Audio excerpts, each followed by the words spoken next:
नमस्कार, मैं एडवोकेट आरती Singh आरविक law firm से। आज मैं एक रियल एक्सपीरियंस आपके साथ शेयर कर रही हूँ। यह वीडियो किसी व्यक्ति की रेपुटेशन हार्म करने के लिए नहीं है, बल्कि यह दिखाने के लिए है कि अगर कोई व्यक्ति सही समय पर सही लीगल एडवाइस लेता है तो वह अपने जीवन को एक बहुत बड़े संकट से कैसे बचा सकता है। एक लड़का हमारे पास आया जिसकी एज लगभग 24 वर्ष थी। उसने बताया कि उसकी एक लड़की से बातचीत होती थी जो उसे एक कॉमन फ्रेंड के थ्रू मिली थी। शुरुआत में बातचीत सामान्य थी, लेकिन धीरे धीरे वह बातचीत रिलेशनशिप में बदल गई। लड़का सामान्य रूप से टैक्सी का काम करता था और उसी से अपने परिवार का भरण पोषण करता था। उसने बताया कि जिस लड़की से वह बात करता था वह उससे कई बार मिला था, दोनों के बीच अच्छी बॉन्डिंग हो गई थी और कई बार वह बाहर भी गए थे। दोनों के बीच कंसेंसुअल रिलेशनशिप भी बने थे और इन सभी की चैट और अन्य रिकॉर्ड्स लड़की ने अपने पास सुरक्षित करके रख लिए थे।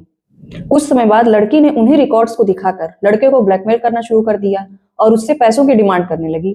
जब लड़के ने पैसे देने से मना कर दिया तो लड़की ने उसके परिवार को धमकाना शुरू कर दिया। लड़की के पास पहले से ही लड़के के माता पिता का नंबर था और परिवार की जानकारी थी।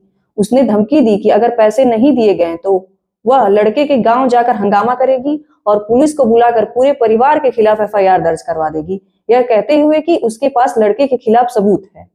इस डर से लड़के के माता पिता तुरंत लखनऊ अपने बेटे के पास आ गए। इसके बावजूद जब लड़की को पैसे नहीं मिले तो उसने लड़के के व्हाट्सएप पर एक आवेदन की कॉपी भेजी जिसमें लड़के पर गलत आरोप लगाए गए थे। उसने लड़के को 24 घंटे का अल्टीमेटम देते हुए कहा कि जो रकम मांगी जा रही है वह दे दो, नहीं तो थाने में जाकर यही आवेदन देकर उसके खिलाफ एफआईआर दर्ज करवा देगी। इसके बाद लड़के ने हमसे संपर्क किया और पूरी स्थिति बताई। हमने उसे कानूनी रूप से सही मार्गदर्शन दिया कि यदि लड़की झूठी एफआईआर दर्ज कराने या आवेदन देने जा रही है तो उससे पहले स्वयं ईमेल के माध्यम से अपनी लिखित शिकायत सभी साक्ष्यों के साथ संबंधित थाने, पुलिस आयुक्त कार्यालय और डीजीपी उत्तर प्रदेश को भेज दें, ताकि यदि लड़की शिकायत लेकर पहुंचती है तो पुलिस के पास पहले से उसका पक्ष और प्रमाण मौजूद रहे। क्योंकि ऐसे मामलों में कई बार लड़कों की बात नहीं सुनी जाती है और उल्टा उन पर दबाव बनाया जाता है कि समझौता कर लो, पैसा देकर मामला खत्म कर लो, नहीं तो जेल भेज दिए जाओगे। लड़के ने हमारी सलाह मानी और सभी साक्ष्यों के साथ ईमेल के माध्यम से शिकायत भेज दी। अगले दिन जब लड़की को पैसा नहीं मिला तो वह एक प्रभावशाली व्यक्ति के साथ थाने पहुंची और एक झूठा आवेदन दे दिया। इसके बाद लड़के को फोन करके दबाव बनाया गया कि वह तुरंत थाने आकर बयान दे, अन्यथा उसके खिलाफ एफआईआर दर्ज कर दी जाएगी। उस समय लड़का लखनऊ से बाहर था। हमारी सलाह पर लड़के ने थाना स्तर पर दिए जाने वाले फोन नंबर पर वही ईमेल आवेदन और साक्ष्य व्हाट्सएप के माध्यम से भेज दिए।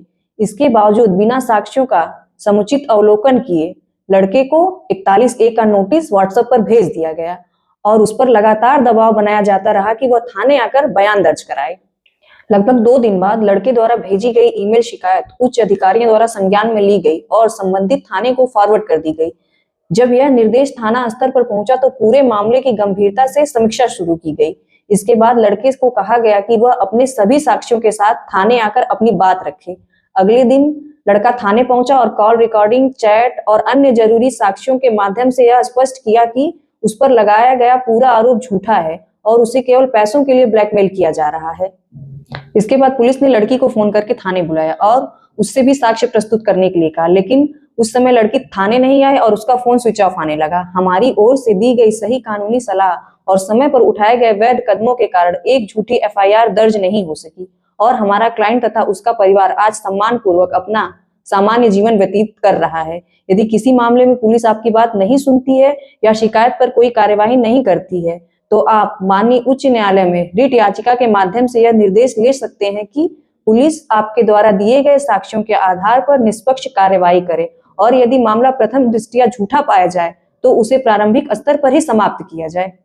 यह अनुभव हमें यह सिखाता है कि समस्या कितनी भी बड़ी क्यों न हो, अगर आप गलत तरीके से लड़ेंगे तो आप हारेंगे और अगर आप सही कानून तरीके से लड़ेंगे तो आपके पास जीतने का पूरा रास्ता होता है। हम यह नहीं कहते कि हर केस में परिणाम एक जैसे होंगे, क्योंकि कानून में हर मामला अपने तथ्यों पर निर्भर करता है, लेकिन यह जरूर कह सकते हैं कि सही समय पर सही कानूनी सलाह लेने से आप अपने भविष्य को सुरक्षित कर सकते हैं।